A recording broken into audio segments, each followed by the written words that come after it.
Hi, I'm NewsTribune sports writer Chris Yukas, and I'm here with sports editor Kevin Klum and sports writer Jared Bell. Today on NT Prep Previews, we're going to take a look at the high school football schedule. Guys, one of the interesting stories early this season is the 3-0 start of Ottawa Marquette. The Crusaders have outscored their opponents 130-27 so far. What's the season looking like for the Crew? Well, I think in the new conference, Marquette has been dominating so far. They have the user experience in the Big Rivers, which is going to provide the good competition that now going down to this Northeastern Athletic Conference, it's just not the same. Marquette has a lot of experience. Patrick Killalay, the quarterback, is in his third year on the varsity. Curtis Johnson has been on the varsity for several years, and he's been a real strong running back for the Crusaders. So it's looking real good for them. Right now, the only team in their way really is Mooseheart, who's also 3-0. If they get past them, which I believe is next Friday, they could be looking at a 9-0 season for the Crusaders.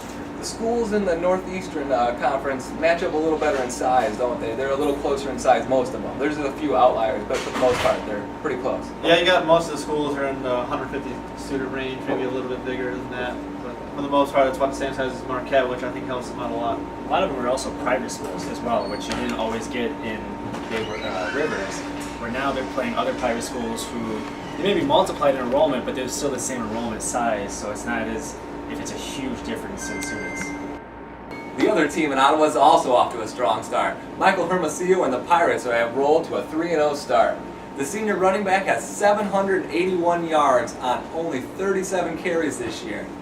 Jared, your prediction was that the Pirates would go 9-0. Looking pretty good so far, buddy? Yeah, so far they've really kind of taken it to other teams. They've only given up about 12 points all year, scored well over 100 points. 3-0 is a good start. It's probably going to be good enough to get them in the playoffs, but you also have to remember they've kind of had an easy start. They really have some tough opponents coming up starting next week. They travel to Sycamore. They still have Geneseo. They still end at home against Sterling. So it's a good start, but they're far, far from 9-0, and they have a lot of tests along the way.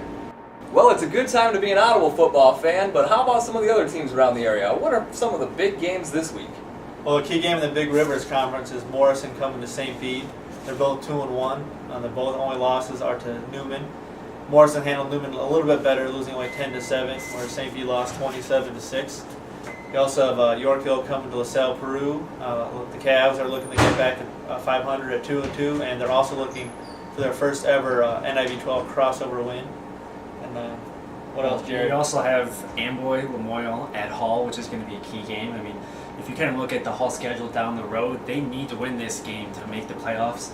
You figured they might struggle with Newman, so that would get them 4 losses, so they have to win the 5 remaining games, and it starts with this. You also have Prince's homecoming this week. They are playing Rock Ridge, who is coached by former BV coach Jason Kirby.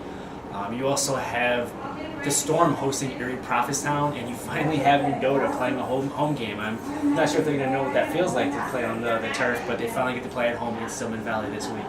Thanks for watching NT Prep Preview this week, and check us out next week at www.newstrib.com.